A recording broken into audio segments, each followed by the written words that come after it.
do this transition, not excluding the communities, which have been highly excluded from the beginning of initiating the amendment of this bill. The bill should have been we should have been part of amending it, and we would have done a better work of amending it so that it can. And the issue of nuclear, we need issue of energy now. If you talk about the issue of nuclear, you're talking about another 15 years to build a nuclear plant, and we are facing the problem now. Issue of renewable energies in residential areas can be very good for residential areas to work on residential. If a government, when it started the issues of integrated resource plan and level the ground to look at other energies and solar, would have been able to resolve the issue of reducing emissions by introducing solar in residential areas and even wind turbines. Because in South Africa, we have a very good sun that is there, which is assisted in that. And we will have by now championed how to engage issues of solar and wind turbine, like other countries have engaged with them. But unfortunately, mostly there's no political will or that paradigm shift to make sure that we shift from these fossil fuel to energies that will enable us to reduce this climate change. Climate change, it's real. Whether we can have scientists who indicate that it's not really a real thing, but you should be able to say, why are we facing issues of this unknown season in winter? We should be having cold, but we're having serious rains. That's one of those things that you should be able to say why these changes are happening. And we see in the Antarctic, there's a lot of ice that is melting. Why that is happening? It's because the world is warming up. If we can start, as the government, show the political will to really change, to show the political will to really comply with what is in the Kyoto Protocol, Paris Agreement, those conventions, definitely sure we will be able to see a change around these things. Kusile Mudupi, it's a useless power station that's a mere emitting that are affecting mining affected communities and other communities on emissions and creating acid rain, creating affecting the agriculture, and all these things are highly affected. We shouldn't just look at the work of the coal miners. We should look at what happens to agriculture when we are facing the issue of acid rain. But that is not taken seriously. And who is really amending this bill? The people who are not affected. People don't know what is happening on the ground. And if we are having these serious storms of rains by now, what happens to the agriculture? We are facing all those issues. It's very important that this bill should look at the views of the affected communities to make sure that we don't get affected. We might protect the work of the coal miners if you don't look at how can we do transition bit by bit by the time we are able to create jobs with the other energies. But if we're not creating that, definitely the climate change, storms or whatever can easily damage the soil, protecting the jobs of the coal miners. And what will you do by then? But if we start now to engage and to change from this fossil fuel to energies that are clean, to renewable energies, we'll definitely have ways and means to create new jobs and make sure that the country is safe. I'll give it to my comrade Obakeng to continue and give us more of our submission. Comrade Obakeng. Thank you, Comrade Mish. As Comrade had said, I am Obakeng Ramare and I'm the Climate Justice Project Officer for Makua, Wamua. So just continuing from my comrade over here, I'm going to go to the part about climate and women.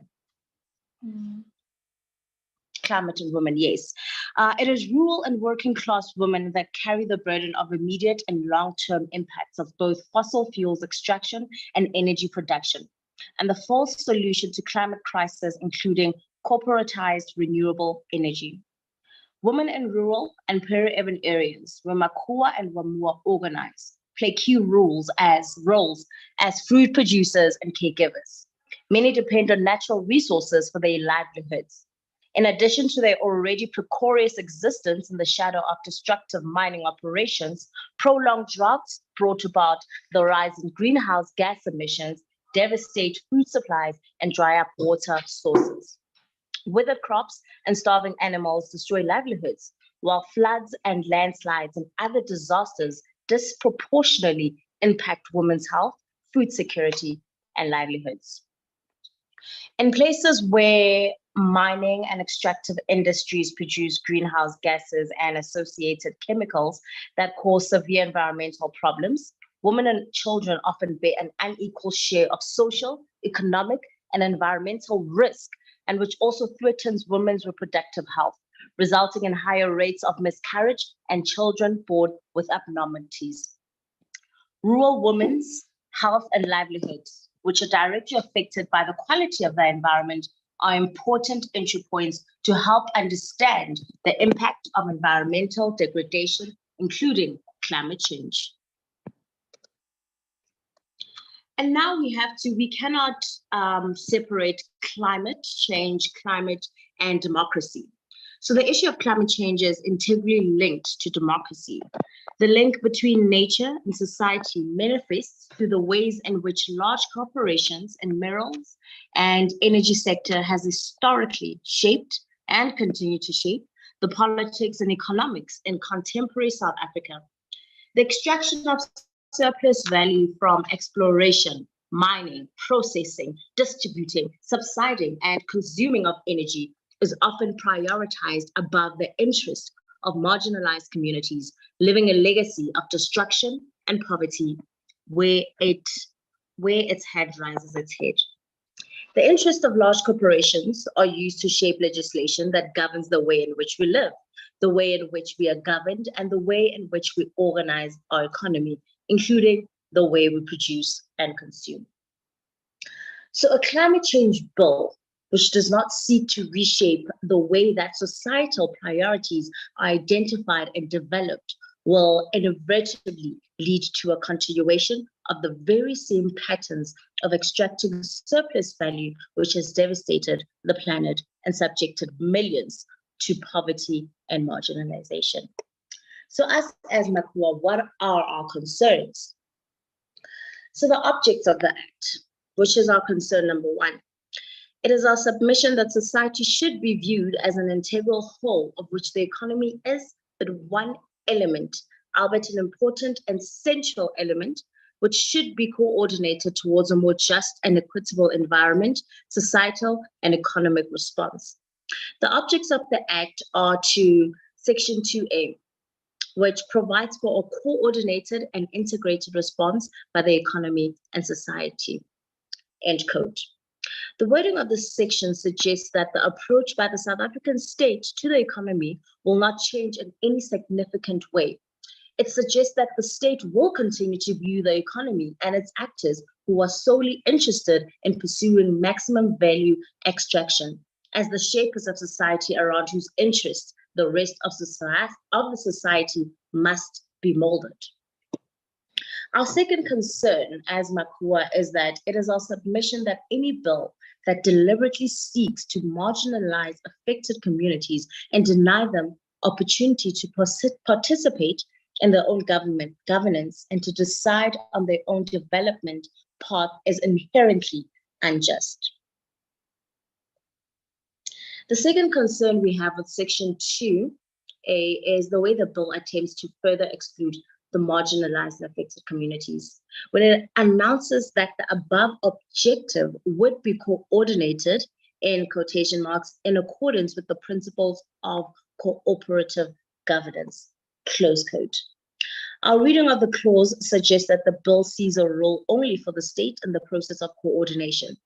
As a consequence of this approach, the bill will further entrench the historically unjust exclusion of affected communities.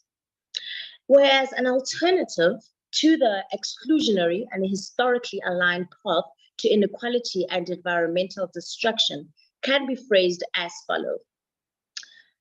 for quotation marks, provide for a coordinated and integrated response by all relevant stakeholders and affected parties in accordance with the right to free, prior, and informed consent, close quote.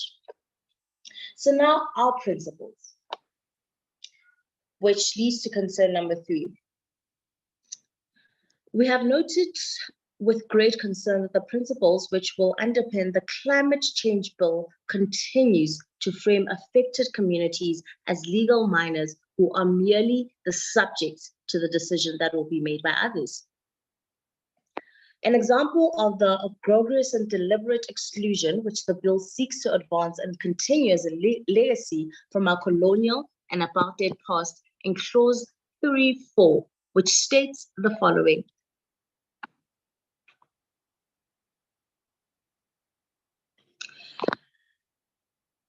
Quotations, the need for decision-making to consider the special needs and circumstances of localities and people are the particularly vulnerable to the adverse effects of climate change.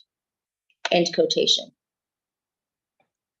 It is our submission that it is exactly this type of paternalism which sat at the heart of the colonial and apartheid project, and which resulted in not only deep inequality, but also devastating environmental destruction. It is furthermore our submission that decision-making that affects marginalized communities or vulnerable groups, should be based on the principles of free, prior, and informed consent, so that the affected and impacted communities are able to make informed decisions about their well-being and impact on the environment. Any attempts to impose solutions on affected and impacted communities will lead to greater injustice and most likely to a continuation of the very same conditions that resulted in the current climate and social crisis. Our fourth concern, public participation. In the line with our concerns expressed above, the bill only allows for a veneer of public participation which substantively amounts to little more than sharing information about decisions that have already been taken on behalf of the marginalized and excluded. If the intention of this bill is to facilitate a just transition, then it fails dismally to provide for a just and equitable process for communities who are impacted by the extractive and emission processes. Any public consultation that does not allow affected and impacted communities to enjoy the full legal right of free, prior, and informed consent, and which instead reduces them to subjects who will be told what has been decided on their behalf, is fundamentally unjust and does not provide a pathway out of the destructive patterns of the past. Accordingly, we propose a strengthening of the public participation element to include, firstly, decision affecting communities must be based on principles of self-determination. It is the collective right of indigenous peoples to negotiate the terms of externally imposed policies, programs, and projects that directly affect their livelihoods and well-being. Secondly, public participation should be a form of decision-making that enables a community to say yes or no to a proposed project or intervention. Thirdly, public participation should ensure that the consent is given freely by people formally informed of the consequences prior to any decision being made and according to their own decision-making processes.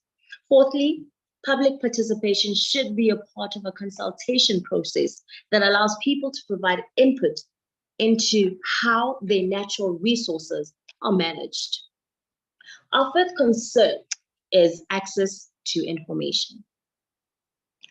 Our concern in this regard is that the framing of the clause does not allow effective implementation. PI and POPIA have legal grounds to refuse providing information such as on commercial grounds. It is our experience, having engaged multiple corporate entities on environmental and socioeconomic concerns, is that entities who do not wish to share the information that communities need to protect their rights often abuse this privilege. Moreover, the required procedure by PI and POPI to obtain information is time-consuming and costly. for those seeking information, and is even more so for marginalized and affected communities. Lastly, the clause is too vague. The words used in this clause may be understood that the availability of the information to the general public is the discretion of those who hold power over the decision-making processes, leaving vulnerable and affected communities at the mercy of those who make decisions on their behalf. This is eminently unjust, and in the light of the bill's attempted to guide a just transition, the clause is an anachronistic throwback to the past injustices perpetrated on affected communities. It is our submission that all information relevant to affected and impacted communities must be available to them as an undoubtedly right.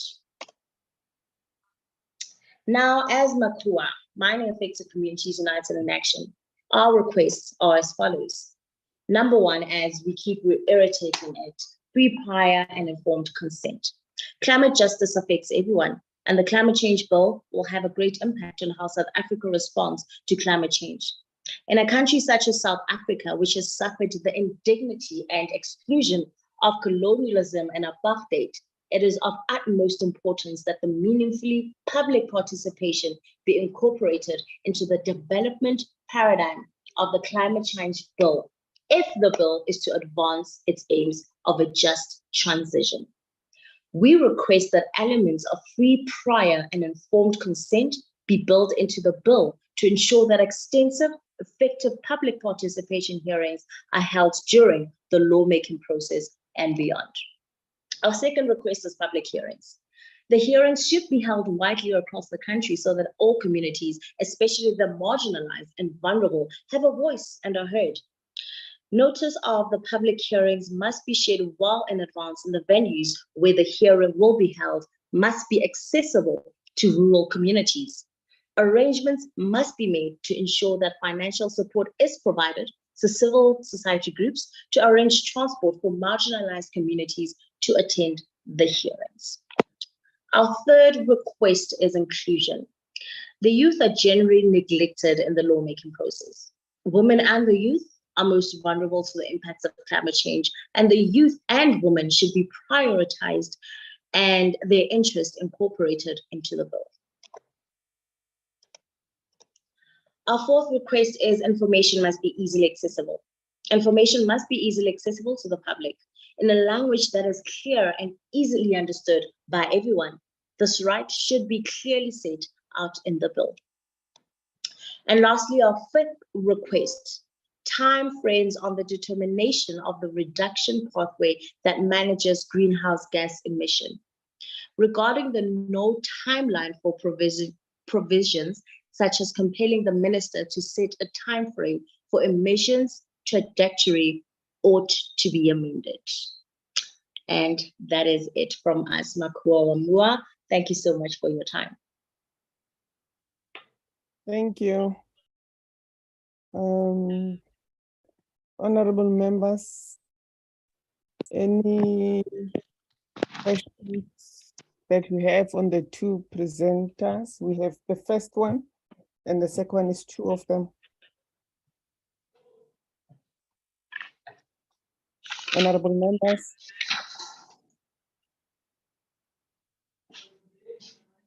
I was still here. Chilega, the honorable members still here, or they went to? There are some, Honorable Butler. I think we can move to the next presentation. If there's no questions. Yes. Okay. Same connection. Thank you. But I wanted to say to the last speakers, the last presenters, they're speaking of public participation. I just wanted to ask them, have you been part of our public hearing participations in different provinces that we've conducted? And because what you are requesting here is what is being done during the public hearing. Have you been part of any of our public hearing?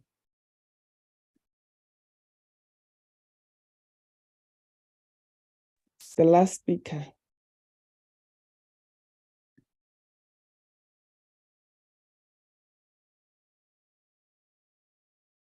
The The public next- hearings are ongoing at present. I think there was meant to be one in Khayelitsha this Friday, but it's been postponed as far as I know. That means they're not here. Okay, it's fine. Let's move to the next presentation, because there was no questions now. I had only one for Abakeng, but they are not here. Let's quickly go to the next presenters because we are running out of time. And I know honorable members have got different mini public hearings, mini plenaries. Can we go to the Green Connection, Mr. A. Cole? Good day, everyone. My name is Lisa Makaula from the Green Connection, and I'm the communications coordinator. I will briefly introduce the Green Connection and then hand over to our legal advisor, Mr. Adrian Pro. Okay, can I quickly ask Mishek, please remove your presentation on the screen so that the other presenters can, thank you. Thank you. Mr. Adrian, I'm sure he is the one who's going to share a presentation. Don't have a presentation on my end. I'm just going to briefly introduce who the Green Connection is and the work that we do. So we are an eco-justice organization that primarily focuses on working with coastal communities to promote sustainable development. Our main focus is opposing offshore oil and gas exploration. And we do this by raising awareness about the threats that these exploration projects could possibly pose to these coastal communities that are actually vulnerable. And we also held an Oceans Tribunal in 2021, where all our coastal communities from the West Coast to the Northern Cape actually raised their various concerns about how these exploration projects would actually affect them and how this climate change would actually have impacts on them as communities. So one of the recommendations that those fishers had was that Operation Pagisa should be revised and reformulated following in-depth and meaningful consultation with fishers and fishing communities who depend on oceans and the coast for their livelihoods. And also a new oceans and coastal governance policy based on consultations with fishing communities should be developed and recognized, should recognize the rights of fishers and draw on the historical tradition and customary way of life. And other recommendations with that, government should declare a moratorium on further oil and gas exploration, on which would embrace the opportunity to craft a new economy based on renewable energy, and which will save the interest of the current and future generations of South Africa through a transparent and inclusive and just transition. Last but not least, that the right of fishers and other marine living resources be recognized and respected by the government, and that small-scale fishing communities should be not denied access to and control over the land of their forefathers. So those were one of the recommendations that were actually made by all of these coastal communities in the tribunal that we had in 2021.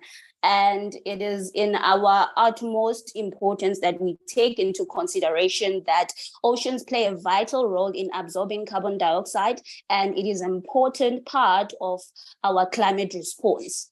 So I would urge the Climate Committee to take climate change very seriously, as I would hand over to our legal advisor, Mr. Adrian Paul. Thank you.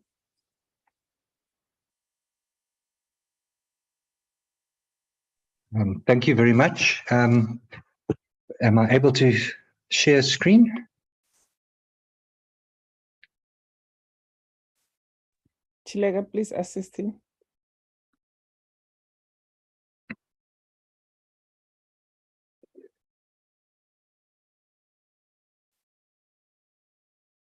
Chilega.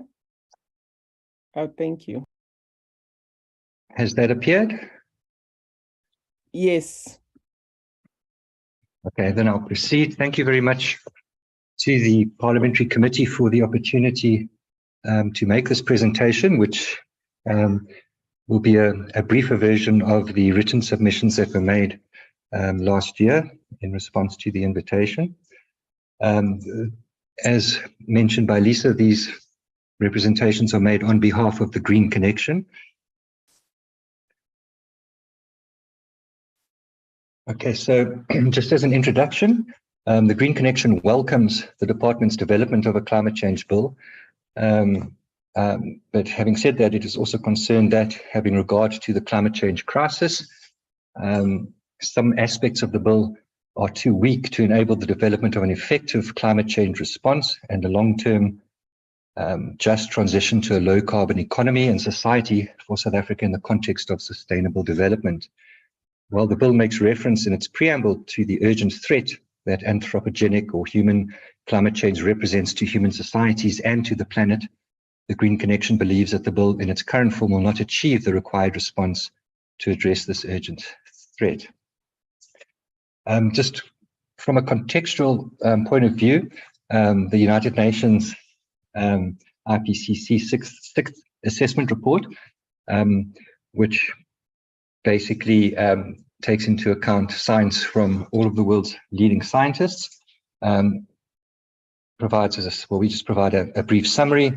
The report indicates that the science is clear regarding human-induced climate change impacts experienced in every region. In South Africa, it is likely to experience double the global average temperature increases, what that means is that if the climate temperature changes by, say, 2 degrees Celsius in the future, we would experience temperature increases of about 4%, which can be catastrophic to various Earth systems that we all depend upon to live.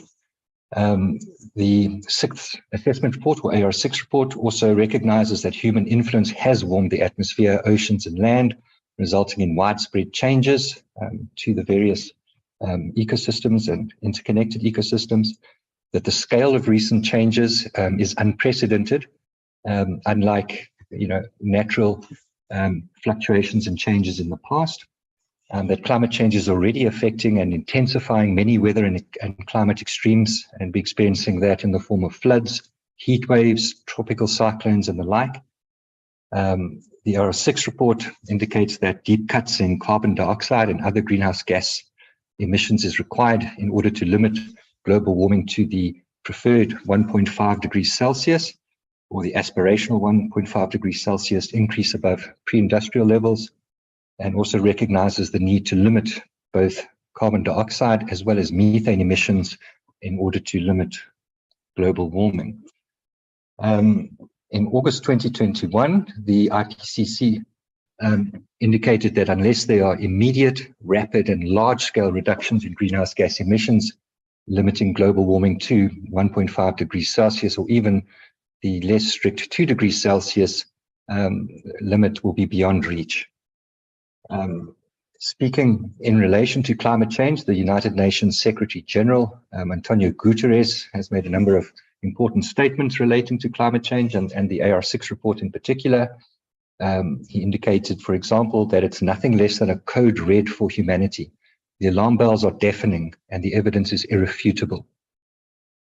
He also points out that the solutions are clear, that what we need is inclusive and green economies, prosperity, cleaner air, and better health, and that all of this is possible if we respond to the climate change crisis with solidarity and courage.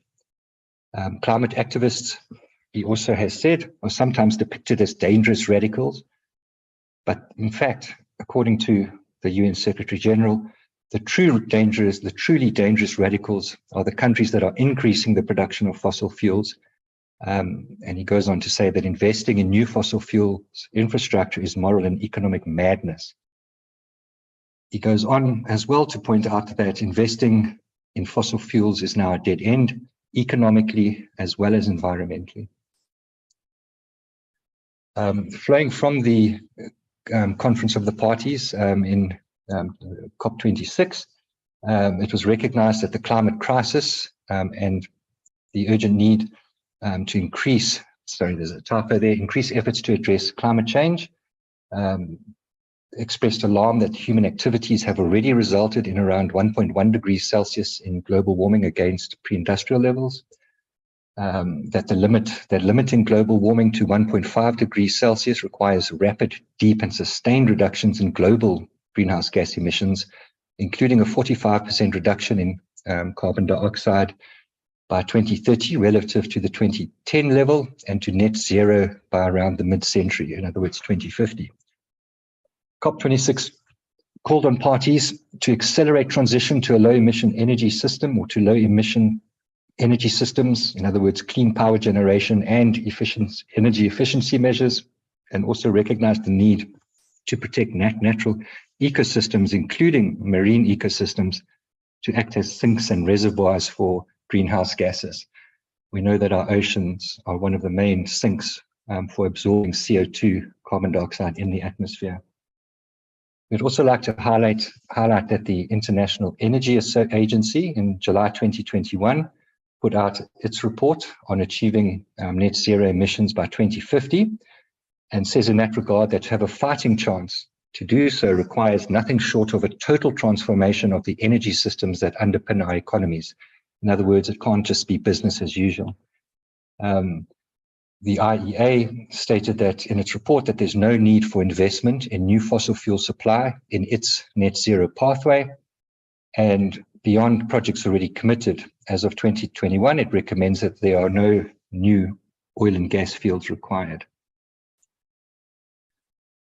Of particular concern to the Green Connection, given its focus and mandate, is that notwithstanding the climate change crisis and the reality that the extraction and use of fossil fuels, including natural gas, will inevitably add to greenhouse gas emissions, our Department of Mineral Resources and Energy remains committed to accelerating offshore oil and gas exploration and to the development and rollout of a gas economy. It's relevant to note that South Africa's energy sector is estimated at contributing about 84% to the country's overall greenhouse gas emissions, including both carbon dioxide and methane. Offshore oil and gas exploration activities, of course, pose a threat to functioning marine ecosystems in the event of, for example, a major oil spill, if there's a wellhead blowout, for example. And oceans, of course, play a critical role in regulating the climate and mitigating global warming by absorbing carbon dioxide. And also, these activities pose a threat to communities, including small-scale fishers that depend upon the oceans for their livelihoods. For example, climate change or global warming can affect the breeding and dispersion of fish, and that can in turn impact on the ability of coastal communities and small-scale fishers to eke out a living. South Africa's low emissions development strategy for 2050 indicates that South Africa is one of the top 20 global greenhouse gas emitters, and with a high dependency on fossil fuels, will need to make substantial emission cuts to contribute to its fair share to global greenhouse gas emission reductions. Moving on to some selected comments on the bill. Again, we refer the committee to our written report for further details, and we won't be boring you with too much technical detail, I hope. But our first comment is that it's a concern that the Minister of Environment, Forestry and Fisheries is required to exercise some of the mandatory powers in the bill in consultation with other functionaries and bodies. So a number of the empowering provisions make provision for the minister to exercise her powers or to perform mandatory functions in consultation with various ministers listed in Schedule 2, ministers who are responsible for greenhouse gas emitting sectors and subsectors, as well as cabinet. And according to our law and as interpreted by our courts, in consultation with means that the concurrence, in other words, the prior agreement of the other functionaries or persons is required. We refer you obviously again to our written submissions for examples of that. The concern here is, of course, that the minister's discretion to implement the required changes could indeed be blocked by various other functionaries with priorities lying in other areas, and especially in the extractive minerals and energy sector.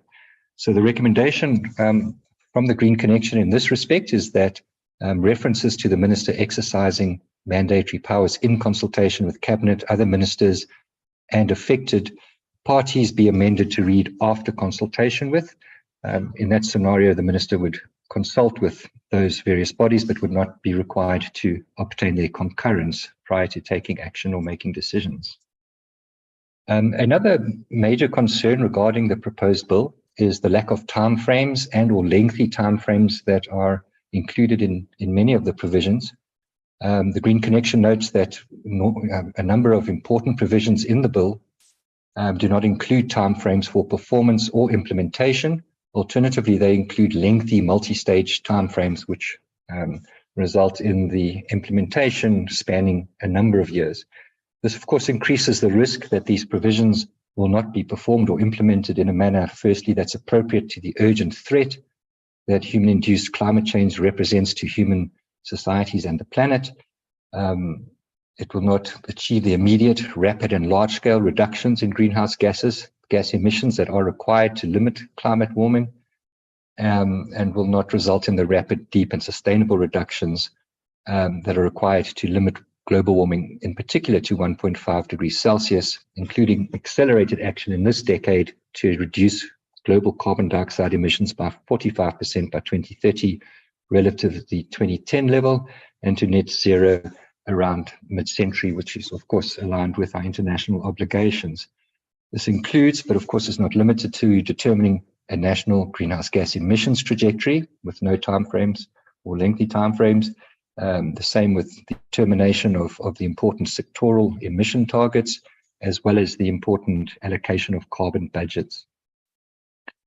Our recommendations as the Green Connection in this regard is that timeframes be included for the exercising of all mandatory powers contained in the bill, and that timeframes are included that are already included be shortened in order to ensure that they are appropriate to address the urgent threat that human-induced climate change represents to human societies and to the planet. Another concern that we would like to highlight is the insufficiency of provisions for offences and penalties. The only offence and penalty provided for in the bill is contained in section 32, which makes it an offence if a person fails to prepare and submit a greenhouse gas mitigation plan to the minister in terms of the relevant section. It's a concern that the bill does not make it an offence to fail to comply with certain other provisions of the Act or once it's promulgated. For example, it's not currently an offence should a person to whom a carbon budget has been allocated, should they fail to implement the approved greenhouse gas mitigation plan, to monitor annual implementation of the plan, to annually report on progress against the allocated carbon budget, or to comply with their allocated carbon budget.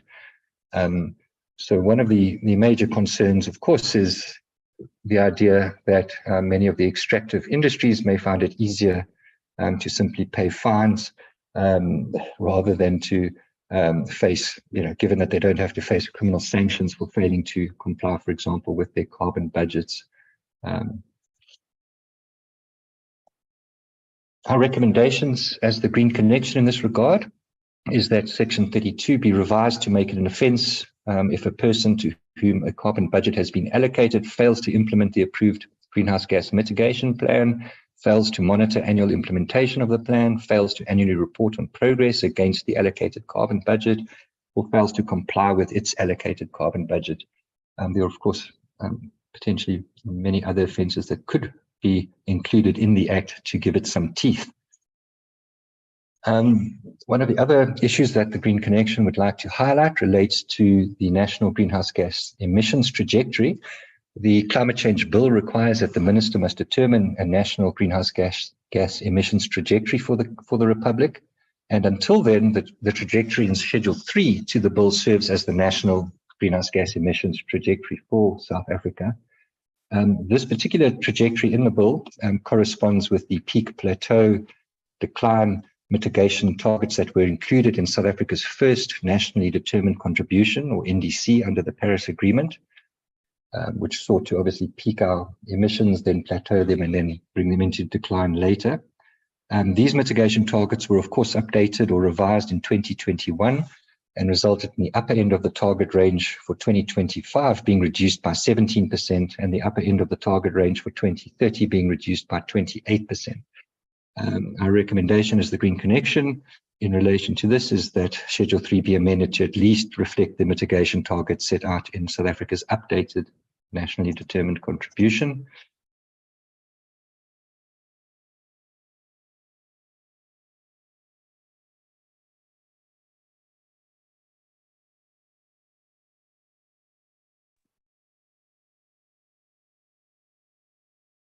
Are you done, Mr. Paul? No?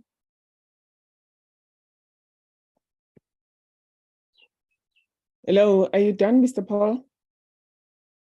Or is network connection problem?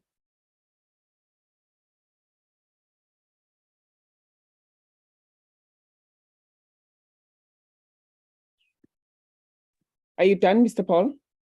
Sorry, I think I just had a lost connectivity there. Okay. Sorry, did I just go off or was it off for some time? It was off for some time. I tried to check if you're okay, but I could see that in the screen had frozen. Is it? Can you see the screen currently? Yes. Are you able to tell me where I was at? Had I spoken of? Now what I see, it's the river, a nice photo of the river. Of the river. Yeah, and the environment. I don't know whose photo is that. Sorry, let me just make sure I'm sharing on the recommendations. Yes, I think you were here. National GHG emissions. Trajectory.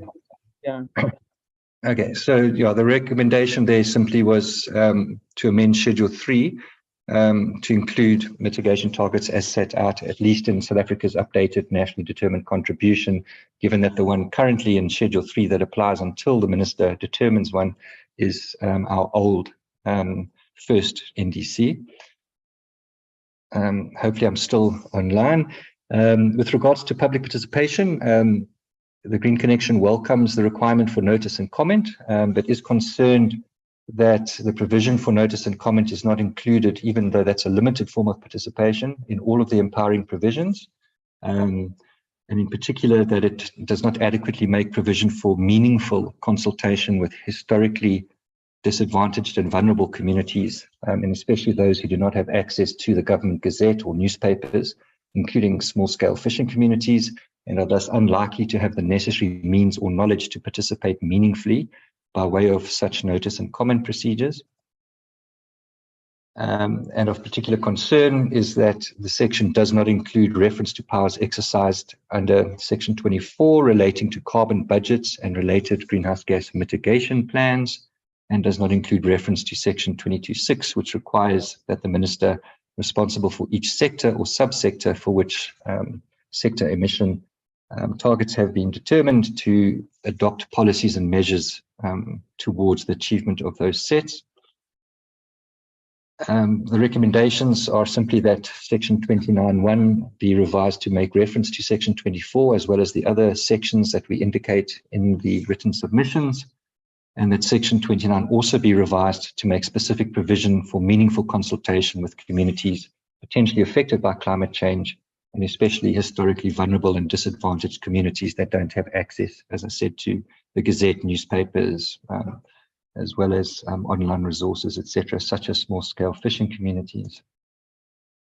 Then access to information and transparency. There's also some concern that while the Act stipulates that notices inviting members of the public to submit written representations or objections with regards to the proposed exercise of various powers must contain sufficient information to enable meaningful representations and objections. And while we note that Section 31 requires that the minister must make information available in terms of, for example, the Promotion of Access to Information Act, it's a concern that the bill does not make specific provision for access to information that will be generated through the implementation of various provisions of the Act. So, for example, that would include information in order to enhance accountability and transparency and to enable civil society to monitor and remain informed on progress being made.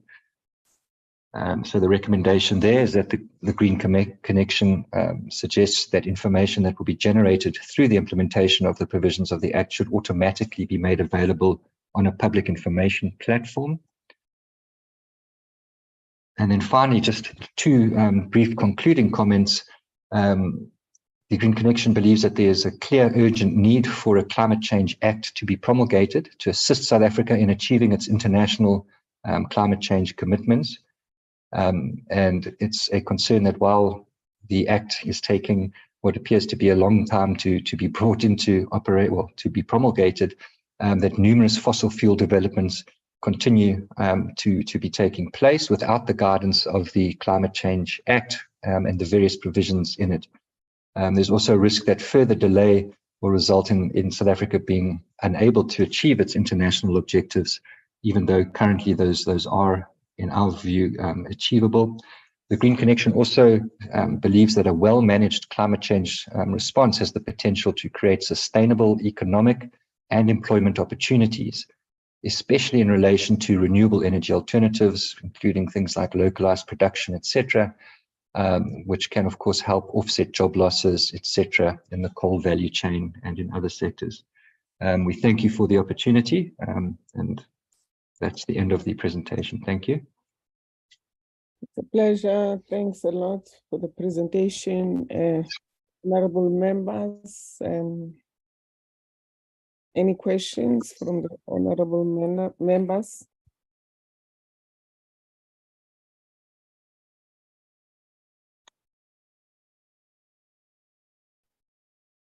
It seems as if we no longer have honorable members because of a lot of budget mini plenary sessions that are being held since 10 o'clock. I would love to thank you all.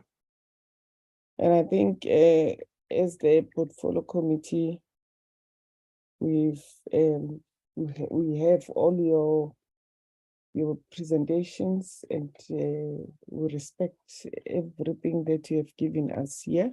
You presented us today here. Where there are those that needs to be discussed with the department, we will do so in our portfolio committee. With that, I would like to say thank you all for your time and for understanding, though it's very cold this side and we must get to other meetings. Thanks a lot, honorable members, everyone. Thanks a lot. The meeting is adjourned. Thank you, Chair. Recording Thank you, stopped. everyone. Thank you. Bye. Thank you. Bye.